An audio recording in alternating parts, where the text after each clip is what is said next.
திருவண்ணாமலை அண்ணாமலையார் மலையில் ஏற்றப்பட உள்ள மகா தீபத்தை காண ஏராளமான பக்தர்கள் குவிந்து வருகின்றனர். இதுகுறித்து கூடுதல் விவரங்களோடு இணைகிறார் எமது செய்தியாளர் வினேஷ் சரவணன். வணக்கம் வினேஷ், உங்களிடம் இருக்கும் தகவல்களை பகிர்ந்து கொள்ளுங்கள்.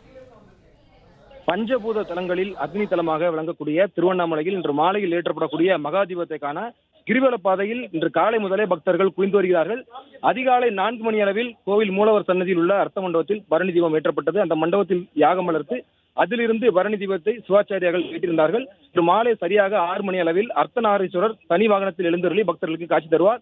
இதே நேரத்தில் கோவிலுக்கு பின்புறம் இருக்கக்கூடிய இந்த மலை உச்சியில் மகா தீபம் ஏற்றப்படும். அப்போது கோவில் கொடிமரம் எதிரே உள்ள அகண்டத்திலும் தீபம் ஏற்றப்பட இருக்கிறது. மலை உச்சியில் ஏற்றப்படும் மகா தீபம் தொடர்ந்து 11 நாட்களுக்கு பக்தர்களுக்கு காட்சியளிக்கும் வகையில ஏற்பாடுகள் செய்யப்பட்டிருக்கின்றன. 40 கிலோமீட்டர் வரை மகா தீபத்தை ஜோதியை தரிசனம் பார்க்க முடியும் என அறநிலைத்துறை அதிகாரிகள் தெரிவித்திருக்கிறார்கள். இந்த பரணி தீபத்தை முன்னிட்டு 14,000 போலீசார் திருவண்ணாமலை முழுவதுமாக பாதுகாப்பு பணியில் ஈடுபட்டிருக்கிறார்கள். நேரம் செல்ல செல்ல பக்தர்களின் கூட்டம் அதிகரித்து காணப்படுகிறது. தொடர்ந்து நேற்று மாலை முதல் தற்போது வரை கிரிவலை பாதையில் தொடர்ந்து சிவனடியார்களும் சிவபக்தர்களும் அன்னதானம் வழங்கி வருகிறார்கள். இதற்காக வரக்கூடிய பக்தர்களின் வசதிக்காக 13 தற்காலிக பஸ் நிலையங்கள் அமைக்கப்பட்டிருக்கின்றன.